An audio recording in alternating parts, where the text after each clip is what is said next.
கிட்டத்தட்ட ஒரு ஆண்டுகளாக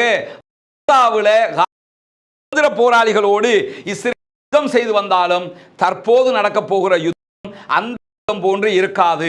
ஏன்னா காசாவில் இருக்கக்கூடிய சுதந்திர போராளிகளை பொறுத்தவரையில அவங்களிடம் இருக்கக்கூடிய ஆயுதங்கள்ல ஹிஸ்புல்லாவோட ஒப்பிடும்போது மலைக்கு மடுவுக்குமான வித்தியாசம் இருக்கிறது. எனவே எவ்வளவு படைப்பிரிவோடு இஸ்ரேல் களத்திற்கு வருகிறது என்பது மிக முக்கியமானது. முதல் கட்டமாக இஸ்ரேல் 18 படைப்பிரிவுகளை லெபனானுடைய எல்லையில் குவித்திருப்பதாக இன்றைக்கு செய்திகள் வெளியாகி இருக்கு. இதுல கிட்டத்தட்ட 70,000 முதல் 1,00,000 வரைக்குண்டான அவர்களுடைய ராணுவ படையைச் சேர்ந்தவர்கள் இருப்பதாக கூறப்படுகிறது. யமன் மீதான தாக்குதலுக்கு சவுதி அரேபியா பக்கபலமாக இருந்திருக்கிறது என்பது வெளிப்படையாக தெரிகிறது. அதற்குரிய வீடியோவையும் அவர்களை வெளியிட்டிருக்கக்கூடிய காட்சிகளும் இங்கே பதிவாகி இருக்கிற அதே நேரம்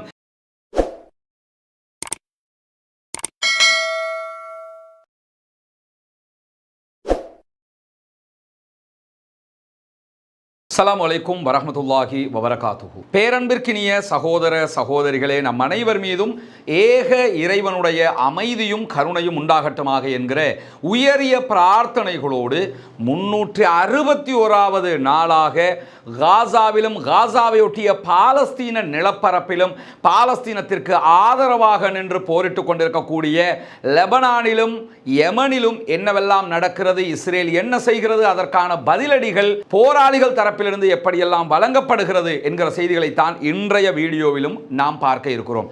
இன்றைய வீடியோ ரொம்ப கொஞ்சம் ஸ்பெஷலாகவே இருக்க போகிறது. காரணம் என்னன்னு கேட்டால், அந்த நாங்கள் அடித்து விட்டோம், நொறுக்கி விட்டோம், கிழித்து விட்டோம் என்று சொன்னவர்களுக்கெல்லாம் இன்றைக்கு ஹிஸ்புல்லாக்கள் யார் என்பது தெரிய வந்திருக்கும் பெரும்பாலும் என்பதை நாம் முதலிலே புரிந்து கொள்ள வேண்டும். அதற்கு முன்பதாக இந்த தாக்குதல்கள் தொடர்பான யதார்த்தமான கள நிலவரம் தொடர்பான ஒரு ஸ்பெஷல் வீடியோ ஒன்று இன்னைக்கு போடுறதாக நம்ம சொல்லியிருந்தோம். அதனுடைய ப்ராசஸ் இன்னும் முடியாத காரணத்தினால நம்ம இதுவரைக்கும் பப்ளிஷ் பண்ணலை. இன்ஷா அல்லாஹ் நாளைய தினம் அதை வெளியிடுவதற்கான வாய்ப்புகள் இருக்கிறது. இதே நேரத்தில் இன்றைக்கு என்னவெல்லாம் நடந்திருக்கிறது என்பது மிக முக்கியமான விவகாரமாக மாறி இருக்கிறது. காரணம் என்னன்னா, தற்போதைய யுத்தம் காசாவில் மட்டுமில்லை, காசாவை ஒட்டி லெபனானிலே ஒரு பாரிய யுத்தமாக மாறி இருக்கிறது. எனக்கு பின்னால் இருக்கக்கூடிய காட்சியை நீங்க பார்க்க முடியும். இஸ்ரேலிய ஆக்கிரமிப்பு பயங்கரவாத ராணுவம் லெபனானுடைய எல்லையில் அவர்களுடைய டேங்குகளோட வந்து நிற்கக்கூடிய காட்சியை பார்ப்பீங்க. இது மெர்காவா டேங்க் கிடையாது, மெர்காவாவை விடவும் ஒரு பவர்ஃபுல்லான டேங்க் என்று சொல்லப்படுகிறது. அமெரிக்காவினுடைய தயாரிப்பாக சொல்லப்படக்கூடிய ஒரு டேங்க் இது. இந்த டேங்குகளோட லெபனான் எல்லையில் பார்டர்ல வந்து நிற்கிறாங்க. அதாவது லெபனானுக்கும் இஸ்ரேலுக்கும் இடையில இருக்கக்கூடிய ஐநாவினுடைய பஃபர் ஜோன்ல தான் அவர்களுடைய படைகள் எல்லாம் குவிக்கப்பட்டிருக்கக்கூடிய காட்சிகளை தொடர்ந்து நீங்க பார்க்க முடியும். அதே நேரத்தில் காசாவுக்குள்ள இருக்கக்கூடிய பாலஸ்தீன சுதந்திர போராளிகளும் அவர்களுக்கு எதிராக, இஸ்ரேலுக்கு எதிராக பாரிய தாக்குதல்களை இன்றைக்கும் நடத்தி கொண்டிருக்கிறார்கள். அந்த செய்திகளும் இன்றைக்கு வெளியாகி கொண்டிருக்கிறது. குறிப்பாக இன்றைய தினம் இஸ்ரேலிய ஆக்கிரமிப்பு பயங்கரவாத ராணுவம் சென்ட்ரல் காசா, மத்திய காசா பகுதிகளில் இருக்கக்கூடிய பாடசாலைகள் மீது தாக்குதல்களை நடத்தி இருக்கிறார்கள். குறிப்பாக நுசைராத் அகதிகள் முகாம் மீது நடத்தப்பட்ட தாக்குதல்கள் இதுவரைக்கும் 13 சகோதரர்கள் கொல்லப்பட்டிருக்கிறார்கள், ஷஹீதாகி இருக்கிறார்கள் என்கிற செய்திகளை வஃபா நியூஸ் ஏஜென்சி செய்தியாக வெளியிட்டிருக்கிறது. அதே நேரத்தில் காசாவில் இருக்கக்கூடிய பாடசாலைகள் மீதான இஸ்ரேலிய ஆக்கிரமிப்பு பயங்கரவாத ராணுவத்தின் தாக்குதல்களில் இதுவரைக்கும் 6 பேர் கொல்லப்பட்டிருக்கிறார்கள் என்கிற செய்திகள் வெளியாகி இருக்கிற அதே நேரத்தில் பலாதா அகதிகள் முகாம் மீதும் சற்று முன்னால் இஸ்ரேலிய ஆக்கிரமிப்பு பயங்கரவாத ராணுவம் தாக்குதல்களை நடத்தி இருக்கிறது என்கிற செய்திகளும் வெளியாகி இருக்கிறது. இப்படி இஸ்ரேலுடைய தாக்குதல்கள் காசாவுக்கு உள்ள தொடர்ந்து வரக்கூடிய நேரத்தில் தான் தற்போது அந்த யுத்தத்தினுடைய பெரும் பகுதி லெபனானை நோக்கி திரும்பி இருக்கிறது. காரணம் என்னன்னா, காசாவிலேயே ஜெயிக்க முடியாதவர்கள் லெபனானில் ஜெயிக்க போகிறோம் என்று போய் நிற்கக்கூடிய நிலைகளுக்கு மத்தியில் தான் இன்றைக்கு பாலஸ்தீன சுதந்திர போராட்ட இயக்கத்தை சேர்ந்தவர்கள் நிறைய செய்திகளை வெளியிட்டிருக்கிறார்கள். அதிலே பாலஸ்தீன சுதந்திர இயக்கத்தினுடைய ராணுவ பிரிவு வெளியிட்டிருக்கக்கூடிய அறிக்கையில் தெற்கு காசா பகுதிகளில், அதாவது கான் யூனுஸ் பகுதிகளில் இருக்கக்கூடிய அல் பகாரி என்கிற பகுதிகளில் கன்னிவெடியில் சிக்கிய இஸ்ரேலிய ஆக்கிரமிப்பு பயங்கரவாத ராணுவத்தினுடைய ஒரு பொறியியல் பட்டாலியன், இன்ஜினியரிங் படையைச் சேர்ந்த ஒரு பட்டாலியன் மொத்தமாக அழிக்கப்பட்டிருக்கிறது என்கிற செய்திகளை அவர்கள் வெளியிட்டிருக்கிறார்கள். காசாவுக்குள்ளே ஒரு பட்டாலியனே மொத்தமாக அழிக்கப்பட்டிருக்கிறது, கன்னிவெடியில் சிக்கி செத்திருக்கிறார்கள் என்கிற தகவல்.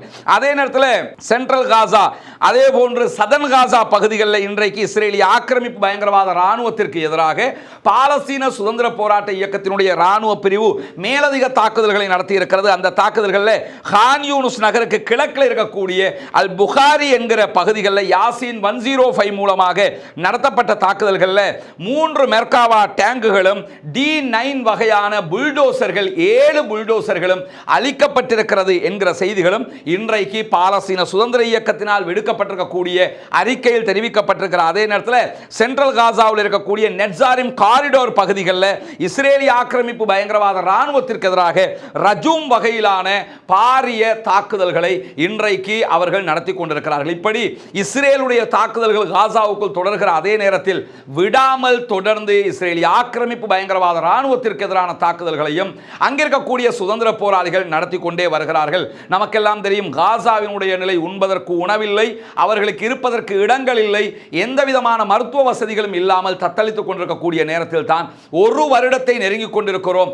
இன்றும் அவர்கள் விடாப்பிடியாக தங்களுடைய சுதந்திரத்திற்காக உச்சகட்ட மோதலை நடத்தி கொண்டிருக்கிறார்கள். இந்த நிலையில தான் லெபனான் தற்போது மிகப்பெரிய பேசுபொருளாக மாறி இருக்கிறது. இந்த லெபனான் விவகாரத்துக்கு உள்ள போறதுக்கு முன்னாடி லெபனான்ல பாரிய தாக்குதல்களை இஸ்ரேல் நடத்தி கொண்டிருக்கிறது. அப்பாவி பொதுமக்கள் மீது தாக்குதலை நடத்தி கொண்டிருக்கிறது. ஆனா நீங்க பார்க்கக்கூடிய யூடியூபர்ஸாக இருந்தாலும் சரி அல்லது சில தொலைக்காட்சிகளாக இருந்தாலும் சரி, லெபனான் மீது இஸ்ரேல் 160 தாக்குதல் 180 தாக்குதல் அப்படி நடந்து விட்டது, சிதைத்து விட்டார்கள், குலைத்து விட்டார்கள் என்றெல்லாம் செய்தி போடுறத பார்ப்பீங்க. முதல்ல சொல்றவனுக்கு மதி இருக்கணும். என்னன்னு கேட்டா, இந்த தாக்குதல்கள் இதே மாதிரி தான் காசாவுக்குள்ளேயும் இவங்க சொன்னாங்க. காசாவுக்குள்ள இந்த நிமிடம் வரைக்கும் ஒரு 1000 பாலஸ்தீன சுதந்திர போராளிகள் இயக்கத்தை சேர்ந்தவங்களை கொண்டுட்டோம் என்கிறது ஆதாரத்தோடு நிரூபிக்க முடிந்ததா என்றால் இதுவரைக்கும் அவர்களால் நிரூபிக்க முடியவில்லை. காரணம் என்னன்னா, அவர்களுடைய முழு தாக்குதலும் அப்பாவி பொதுமக்களை நோக்கியதாக இருந்தது.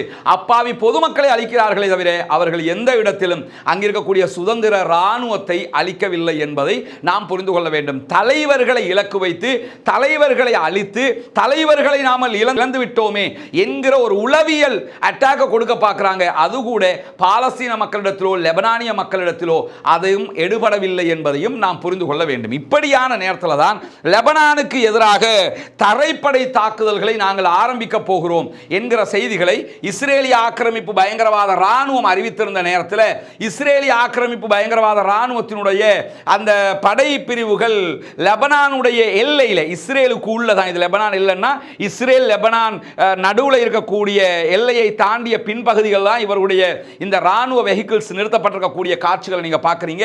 இப்படி அவர்கள் நிறுத்தப்பட்டிருக்கிறார்கள். ஆனால் இன்றைக்கு மற்ற ஊடகங்களை நீங்க எடுத்துக்கிட்டீங்கன்னா உடனடியாக என்ன செய்தி போட்டாங்கன்னா, தரைப்படை தாக்குதலை ஆரம்பித்து விட்டது இஸ்ரேல், ஆரம்பித்து லெபனானுக்குள்ளே நுழைந்து விட்டது என்றெல்லாம் சொன்னார்கள். சற்று முன்னால் ஹெஸ்புல்லாக்கள் தரப்பில் இருந்து மிக தெளிவான அறிக்கையை வெளியிட்டிருக்கிறார்கள். அல் ஜசீராவில் அந்த அறிக்கையை நீங்க போய் பார்க்க முடியும். ஹெஸ்புல்லாக்களுடைய எல்லா சோர்ஸ்ல அல் மையாதீன்ல இருந்து எல்லாவற்றிலும் நீங்கள் போய் பார்க்க முடியும். ஹெஸ்புல்லாக்களுடைய தொலைக்காட்சி சேனல் மீது சற்று முன்னால் இஸ்ரேல் தாக்குதல் நடத்தி இருந்தாலும் அவருடைய இணையதளங்களில் நீங்கள் போய் பார்க்க முடியும். மிக தெளிவான அறிக்கை அவர்கள் வெளியிட்டிருக்கிறார்கள். எந்த வகையான முன்னேற்றத்தையும் இதுவரைக்கும் இஸ்ரேல் சந்திக்கவில்லை. தரைப்பட லெபனானுக்குள்ள நுழையவே இல்லை. ஆனா நுழைஞ்சதாக என்ன பார்க்கறாங்கன்னா, அந்த சைக்காலஜிக்கலா தரப்பட வேற உள்ள வந்துருச்சாம்ல, ஹிஸ்புல்லா அவ்வளோ வீக்கா என்று காட்ட பார்க்கிறா. ஹிஸ்புல்லா வீக்கா இல்லையாங்கிறது இன்றைக்கு நீங்கள் தெரிந்து கொள்ள போகிறீர்கள். எனவே ஹிஸ்புல்லாக்கள் மிக தெளிவாக என்ன சொல்லிட்டாங்கன்னு சொன்னா, எந்த விதமான உள்நுழைவுகளையும் இஸ்ரேலிய ஆக்கிரமிப்பு பயங்கரவாத ராணுவம் செய்யவில்லை. அவர்கள் நுழைந்தால் அவர்கள் என்ன சந்திப்பார்கள் என்பதும் அவர்களுக்கு தெரியும் என்கிறது ஹிஸ்புல்லா. அதே நேரத்தில் இன்றைக்கு இஸ்ரேலிய படைகள் தொடர்பாக வெளியாகி இருக்கக்கூடிய இன்னும் ஒரு முக்கியமான செய்தி என்று சொன்னா, அல் ஜசீராவினுடைய சோர்ஸ்ல இருந்து அல் ஜசீரா என்ன சொல்றாங்க சொன்னா, இஸ்ரேலிய ராணுவம் நேற்று நள்ளிரவு முதல் எப்படியாவது லெபனானுக்குள்ள தரைப்படையை நுழைத்து விட வேண்டும், உள்ளே நுழைந்து விட வேண்டும் என்று பல தாக்குதல்களை நடத்தினார்கள். நேருக்கு நேராக பயங்கரமான தாக்குதல்கள் நடத்தப்பட்டது. அந்த தாக்குதல்களில் நேற்று இரவு ஹிஸ்புல்லாக்களை முட்டி மோதி தாக்குதல் நடத்தி உள்ளே நுழைய நினைத்தாலும் அவர்களால் நுழைய முடியவில்லை. அவர்கள் விரட்டப்பட்டு பின்வாங்கினார்கள் என்கிற செய்திகளை இன்றைக்கு அல் ஜசீரா மிக துல்லியமாக அறிவித்திருப்பதை நம்ம பார்க்க முடியும். எனவே லெபனான் எல்லையில தரைப்படை தாக்குதல் உள்ளே நுழைந்ததாக சொன்னது பச்சை போய். நேற்றிரவே அவர்களை விரட்டி அடித்திருக்கிறது ஹிஸ்புல்லாக்கள் என்பதுதான் இங்கே கவனிக்க வேண்டும். ஒரு விஷயத்தை விளங்கிக்கலுங்க, ஹிஸ்புல்லாக்களுடைய தலைவர் ஹசன் நஸ்ருல்லா கொல்லப்பட்டிருக்கிறாரு. அதே மாதிரி பாலஸ்தீன விடுதலை இயக்கத்தினுடைய தலைவராக செயல்பட்ட இஸ்மாயில் ஹனியா அவர்கள் கொல்லப்பட்டார்கள். இவங்க தான் கொல்லப்பட்டிருக்காங்களே தவிர இவங்க நேரடி யுத்தத்தில் பங்கெடுத்தவர்கள் அல்ல. நேரடி யுத்தத்தில் யார் பங்கெடுப்பாங்களோ அந்த சோல்ஜர்ஸ், அந்த ராணுவம் முற்றுமுழுதான தயார் நிலையில் நிற்கிறது.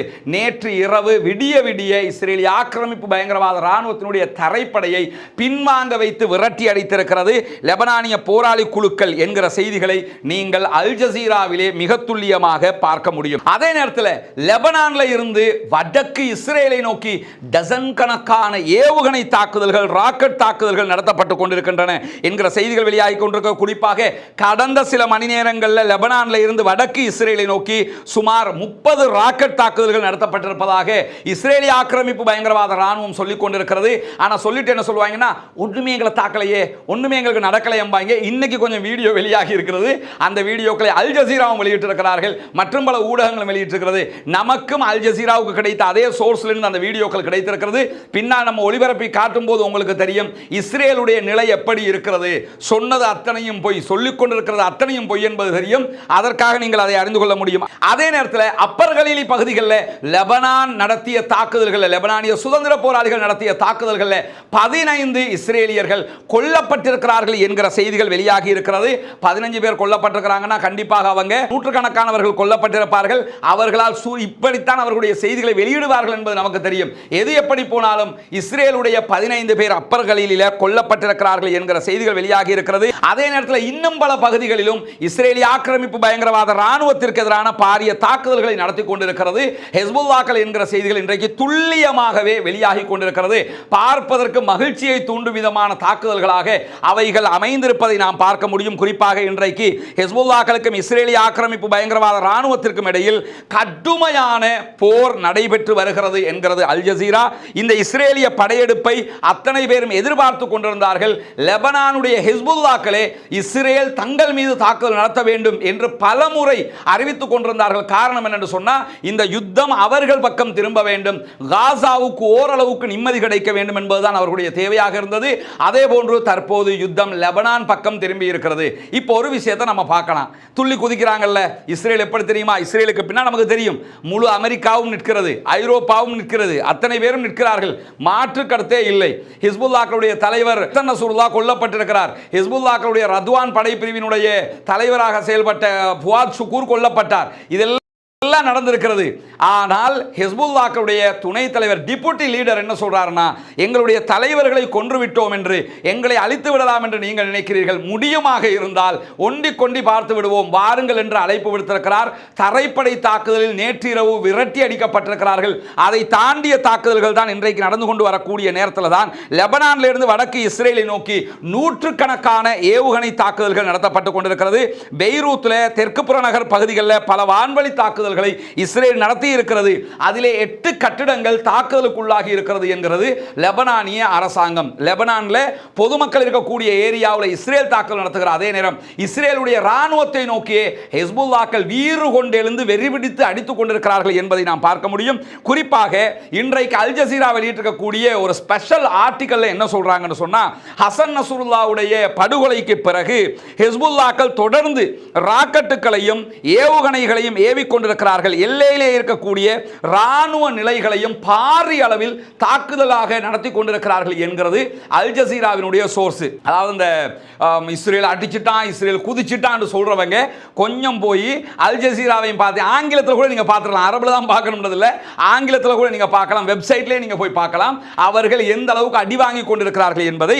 அந்த அடிப்படையில் என்ன சொல்றாங்கன்னு சொன்னா, அல் ஜசீராவினுடைய ஆங்கில ஆர்டிக்கல்லே நீங்க போய் பார்த்தீங்கன்னா, we saw Hezbollah continue to launch rocket and attack military position on the border அப்படின்னு சொல்லி மிக தெளிவாக எழுதியிருக்கிறார்கள். ஹிஸ்புல்லாக்கள் தொடர்ந்து ராக்கெட்டுகள் ஏவுவதையும் எல்லையில் இருக்கக்கூடிய ராணுவ நிலைகளை தாக்குவதையும் நாங்கள் பார்த்து வருகிறோம். தொடர்ந்து ஹிஸ்புல்லாக்கள் அடித்து வருகிறார்கள். அது மட்டும் இல்லாமல் தொடர்ந்து சொல்லும்போது என்ன சொல்றாங்கன்னா, எனவே ஹிஸ்புல்லாக்களுடைய ராணுவ உள்கட்டமைப்பு இன்னும் மேலதிக தாக்குதல்களை நடத்துகிற அளவுக்கு பாரிய திறனோடு இருக்கிறது என்று நாங்கள் நினைக்கிறோம் என்கிறது அல் ஜசீராவினுடைய ஆய்வு பிரிவு. எனவே ரொம்ப துல்லியமான தாக்குதல்களை பலமாக நின்று அடிக்கக்கூடிய லெவலில் அவங்க இருக்கிறாங்க என்பதை நாம் அறிந்து கொள்ள முடியும். அதே நேரத்தில் தரைப்படை தாக்குதல் எப்படி இருக்க போகிறது என்பதை நம்ம புரியணும். குறிப்பாக 2006ஆம் ஆண்டில் ஹிஸ்புல்லாக்கும் இஸ்ரேலுக்கும் இடையில் நடந்த தாக்குதல்களில் பல இஸ்ரேலுடைய டேங்குகளை, இந்த மாதிரி மெர்காவா வகையான பல டேங்குகளை ஹிஸ்புல்லாக்கள் அடித்து நொறுக்கி அழித்திருந்தார்கள். இந்த நேரமும் அவங்க டேங்குகளோடு தான் வர்றாங்க. அதே நேரத்தில் பல பதுங்குகுழிகளை லெபனானுடைய எல்லையில் தயார்படுத்தி வைத்திருக்கிற ஹிஸ்புல்லாக்கள் பங்கர்ல இருந்து அவங்களுடைய அட்டாக்கை நடத்தப்பட போகிறது. அப்படி இருக்கிற நேரத்தில் ஏற்கனவே 2006லேயே இஸ்ரேலை அடித்து விரட்டினார்கள், ஆச்சரியப்படுத்தினார்கள். அப்படி இருக்கும்போது தான் மீண்டும் இப்படி ஒரு யுத்தத்திற்கு வந்திருக்கிறது இஸ்ரேல். இந்த நிலையில் இந்த தடவை இஸ்ரேலால் போன தடவை செய்ததை கூட செய்ய முடியாமல் போகும். அவர்கள் பல பாடங்களை கற்றுவிட்டு தான் வந்திருக்க வேண்டும் என்கிறது அல் ஜசீரா. அது மட்டுமல்லாமல் அதே நேரத்தில் அல் ஜசீராவினுடைய ஆய்வாளர் மர்வான் பிஷாரா போன்றவங்க என்ன சொல்றாங்கன்னா, கிட்டத்தட்ட ஒரு ஆண்டுகளாக காசாவினுடைய சுதந்திர போராளிகளோடு இஸ்ரேல் யுத்தம் செய்து வந்தாலும் தற்போது நடக்க போகிற யுத்தம் அந்த யுத்தம் போன்று இருக்காது. ஏன்னா காசாவில் இருக்கக்கூடிய சுதந்திர போராளிகளை பொறுத்தவரையில் அவங்களிடம் இருக்கக்கூடிய ஆயுதங்கள்ல ஹிஸ்புல்லாவோட ஒப்பிடும்போது மலைக்கு மடுவுக்குமான வித்தியாசம் இருக்கிறது. எனவே ஹிஸ்புல்லாக்கள் அமைப்பு ஆயுத ரீதியாக பலம் கொண்டது. அதனால் இந்த யுத்தம் ஒரு பாரிய தாக்குதலாக இருக்க போகிறது என்பது மட்டுமல்லாமல் 2006 சுமார் 5000 போராளிகள் தான் இந்த தெற்கு லெபனான் பகுதிகளில் வைத்து ஹிஸ்புல்லாக்கள் போரிட்டார்கள். 5000 பேரை கொண்டு 2006லேயே வெற்றி பெற்றிருக்கிறார்கள்.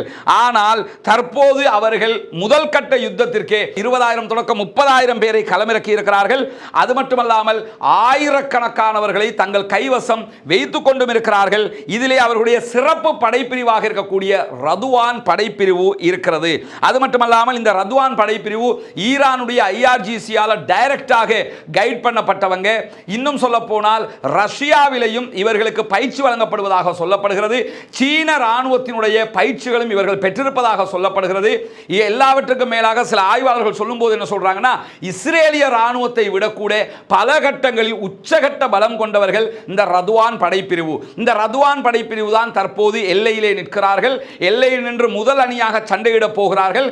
எனவே நீங்கள் நினைப்பதை போன்று சாதாரணமாக இது இருக்காது என்பதோடு மட்டுமல்லாமல் ரெண்டு தரப்புமே தொழில்நுட்பத்தை பயன்படுத்துகிறார். ட்ரோனை பயன்படுத்துறாங்க, உளவு பார்ப்பதற்காக ட்ரோனை பயன்படுத்துறாங்கிறது மட்டுமல்லாம ஹிஸ்புல்லாக்கள் இடத்துல மேலதிகமாக கார்னட் ஏவுகணை போன்ற அதிநவீன இந்த மெர்காவா டேங்குகளை அழிப்பதற்கான ஆயுத களஞ்சியமே அவர்களிடத்தில் இருக்கிறது என்கிற செய்திகள் இன்றைக்கு வெளியாகி இருக்கிறது. அதாவது இந்த கார்னட் வகையான தாக்குதல் நடத்தக்கூடிய ஆயுதம் இதுதான். அதாவது நம்ம காசாவுல எல்லாம் நீங்க எடுத்துக்கிட்டீங்கன்னா, காசாவுல மெர்காவா டேங்குகளை அடிக்கிறதுக்காக யாசின் 105 என்கிற ஒரு விதமான ஆயுதத்தை தான் பயன்படுத்துவாங்க. அது ஒரு சிறிய வகையான ஆயுதம், $530 செலவுல செய்யப்படக்கூடிய ஆயுதம். ஆனா இந்த கார்னட் வகையான ஆயுதத்தை பொறுத்தவரையில் இவர்களிடத்தில் இந்த கார்னட் வகையான வெப்பனை பொறுத்தவரையில் இது அவர்களுடைய மெர்காவா டேங்குகளுக்கு அடிக்கக்கூடிய வெப்பன். இதை நீங்க பார்க்கலாம், யாசின் 105 மாதிரி 10 மடங்கு பெருசாக இருக்கிறது. இது ரஷ்யாவினுடைய தயாரிப்பு. ரஷ்யாவினுடைய ஒரு சோல்ஜர்ஸ் தான் இதை யூஸ் பண்ற மாதிரியான போட்டோவை தான் நம்ம இங்க காட்டிக்கிட்டு இருக்கிறோம். இந்த தயாரிப்பு ஏற்கனவே இந்த மெர்காவா டேங்குகளை அழிப்பதில் ஸ்பெஷல் வெப்பன் என்று சொல்லப்படுகிறது. அந்த வெப்பனை தான் நிறையவே அவர்கள் வாங்கி குவித்திருக்கிறார்கள். அந்த வெப்பனை தான் இந்த தரைப்படை தாக்குதலுக்கு எதிராக ஹிஸ்புல்லாக்கள் பயன்படுத்த போகிறார்கள் என்பது மட்டுமல்லாமல் இந்த ஆயுதம் இஸ்ரேலுடைய மெர்காவா டேங்குகளுக்கு எதிராக சிறப்பாக செயல்படக்கூடிய ஆயுதம் என்று பல முறை நிரூபிக்கப்பட்டிருக்கிறது. எனவே இது மிகப்பெரிய சவாலாக இஸ்ரேலுக்கு இருக்க போகிறது என்கிற செய்திகளும் இன்றைக்கு வெளியாகி இருக்கிறது. மட்டுமல்லாமல் ஹிஸ்புல்லாக்கள் ராக்கெட்டுகள், ஏவுகணைகள், ட்ரோன்களை போன்றவற்றை இஸ்ரேலுக்கு எதிராக பாரிய அளவில் ஏவுவார்கள், ஏவ தயாராக இருக்கிறார்கள் என்கிற செய்திகளும் வெளியாகி இருக்கிறது. இப்படியான நேரத்தில் தான் எவ்வளவு படைப்பிரிவோடு இஸ்ரேல் களத்திற்கு வருகிறது என்பது மிக முக்கியமானது. முதல் கட்டமாக இஸ்ரேல் 18 படைப்பிரிவுகளை லெபனானுடைய எல்லையில் குவித்திருப்பதாக இன்றைக்கு செய்திகள் வெளியாகி இருக்கு. இதுல கிட்டத்தட்ட 70,000 முதல் 1,00,000 வரைக்குண்டான அவர்களுடைய ராணுவ படையை சேர்ந்தவர்கள் இருப்பதாக கூறப்படுகிறது. இப்படி இருக்கும் போதுதான் தற்போது இவர்களுக்கு எதிரான தன்னுடைய படையை களமிறக்குகிறது லெபனானுடைய போராளி குழுக்கள். அவர்களிடத்திலும் லட்சக்கணக்கான பயிற்சி பெற்ற ராணுவத்தை சேர்ந்தவர்கள் இருக்கிறார்கள். ஏற்கனவே இஸ்ரேல் என்ன நினைக்கிறாங்கன்னா, நம்ம லெபனானிய போராளி குழுக்களுடைய 70% ஏவுகணை பவரை நம்ம அழிச்சிட்டோம் என்று நினைத்துக் கொண்டுதான் களத்திற்கு வருகிறார்களாம்.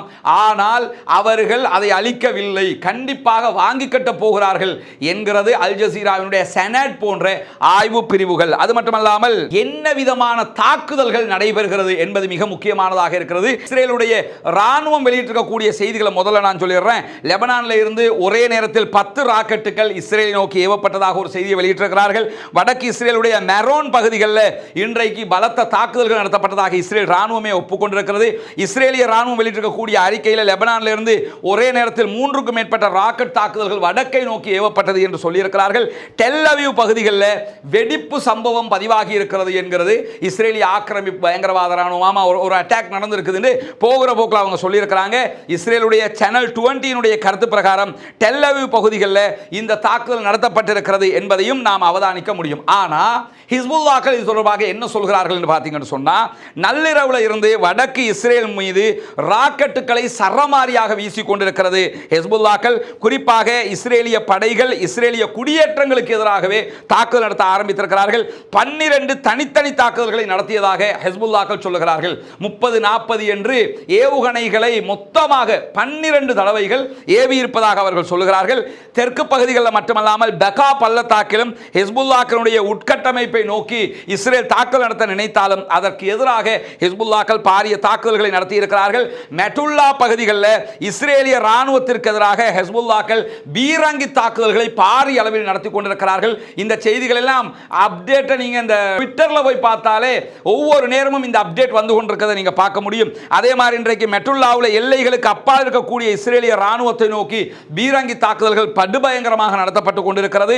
காலையிலேயே மெட்டுல்லாவை நோக்கி இன்றைக்கு 5க்கும் மேற்பட்ட புர்கான் வகையான ஏவுகணை தாக்குதல்களை இஸ்ரேல் மீது நடத்தி இருக்கிறது ஹிஸ்புல்லாக்கள் என்கிறது இஸ்ரேலுடைய ராணுவம். இப்படி அவர்களை ஒப்புக்கொள்ளும் விதமான தாக்குதல்கள் நடத்தப்பட்டிருக்கக்கூடிய அதே நேரத்தில் இஸ்ரேலுடைய ராணுவத்தின் உளவு பிரிவாக இருக்கக்கூடிய யூனிட் 82 அதாவது 8200 தலைமையகமாக இருக்கக்கூடிய டெல் அவீவ்ல இருக்கிற கிளிலோட் என்கிற இடத்தின் மீது வாதி ஃபோ வகையான ராக்கெட் தாக்குதல்களை இன்றைக்கு நடத்தி இருக்கிறது ஹிஸ்புல்லாக்கள். இங்க நீங்க பார்க்கலாம், இதுதான் இஸ்ரேலுடைய உளவு தலைமையகம்.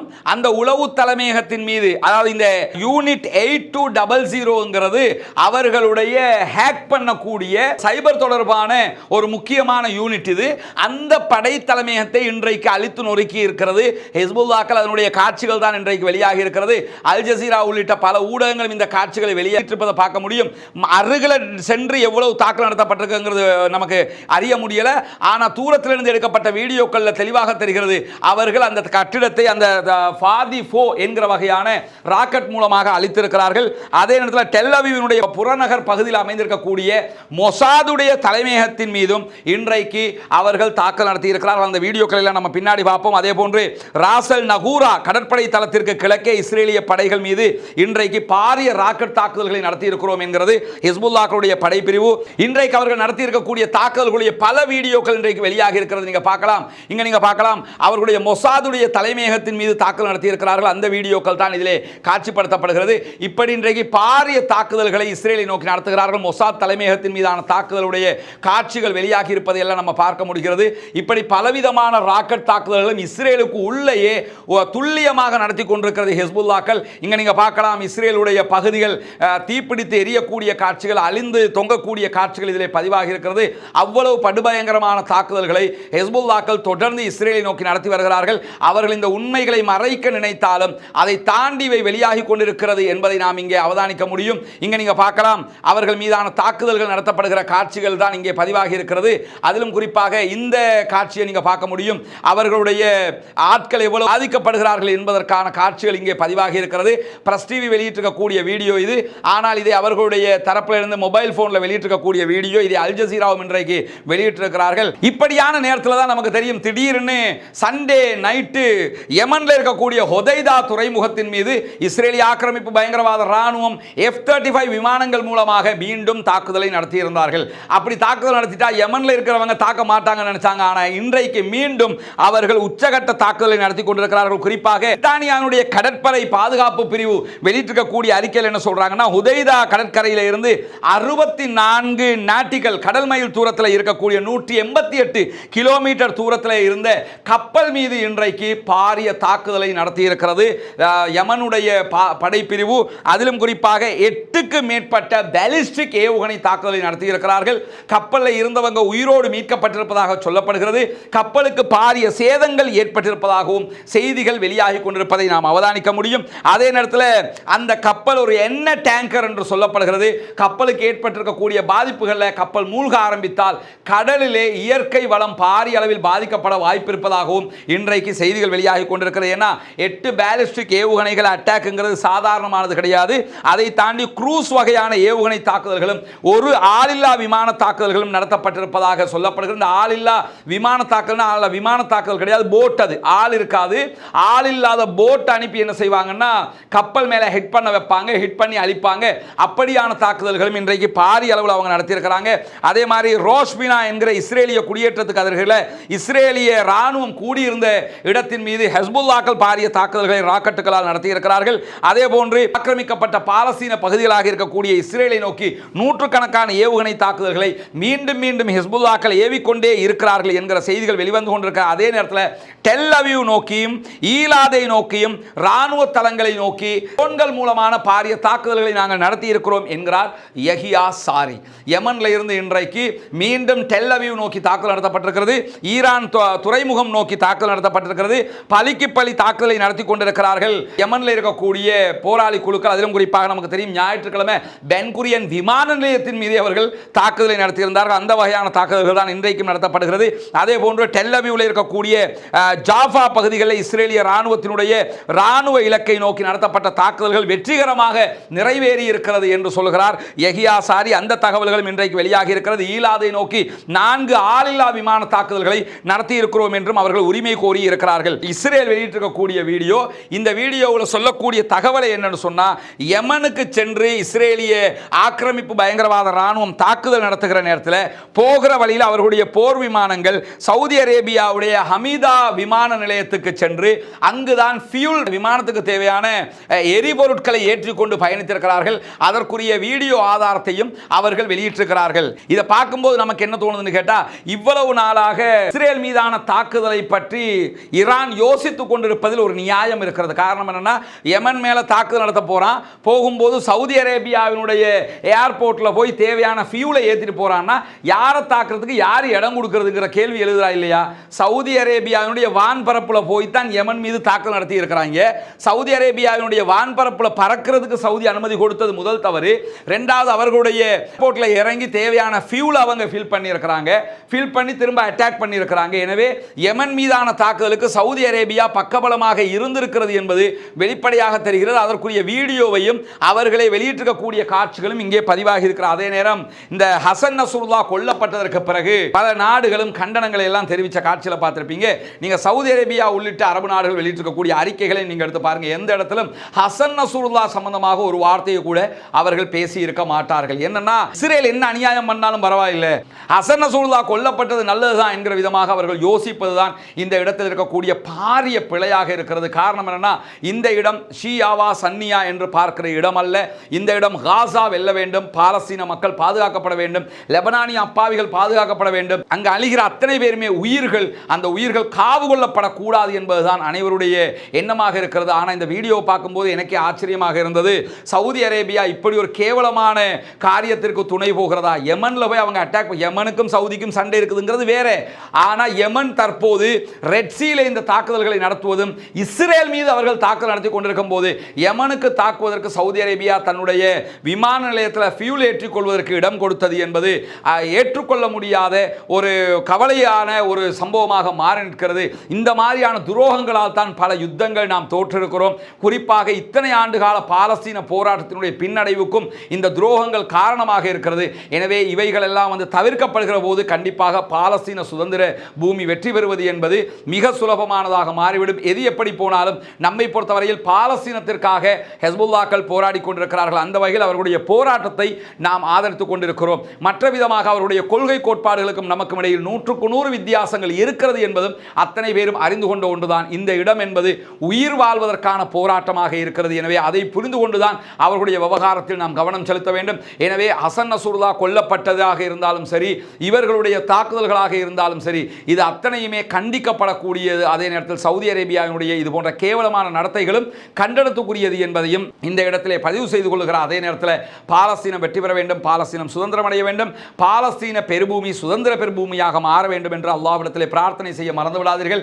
இஸ்ரேலிய ஆக்கிரமிப்பு பயங்கரவாத ராணுவத்திற்கு எதிராக அல்லாஹ்விடத்திலே கையேந்தி பிரார்த்திக்கிற அதே நேரம் குனூத்து நாசிலாவை ஓத மறந்து விடாதீர்கள். ஜனநாயக ரீதியாக பாலஸ்தீனத்திற்காக குரல் எழுப்புவோமாக, ஜனநாயக ரீதியாக அவர்களுக்காக பேச முற்படுவோமாக, ஜனநாயக ரீதியாக அவர்கள் சுதந்திரம் பெற வேண்டும் என்கிற உயரிய கோரிக்கைகளோடு முன்னிற்போமாக என்கிற கோரிக்கைகளோடு பயங்கரவாதம் அழிய வேண்டும், தீவிரவாதம் இல்லாதொழிக்கப்பட வேண்டும், இஸ்ரேலிய ஆக்கிரமிப்பு பயங்கரவாதம் இல்லாதொழிக்கப்பட வேண்டும் என்கிற உயரிய கோரிக்கைகளோடு முடித்துக் கொள்கிறேன். அடுத்தடுத்த செய்திகள் என்ன என்பதை நம்ம அடுத்தடுத்த வீடியோக்களில் நீங்கள் அறிந்து கொள்ள முடியும். வல்ல ரஹ்மான் நம் அனைவருடைய எண்ணங்களையும் புரிந்து கொள்வானாக. வாஹிர் தஅவானா அல்ஹம்துலில்லாஹி ரப்பில் ஆலமீன்.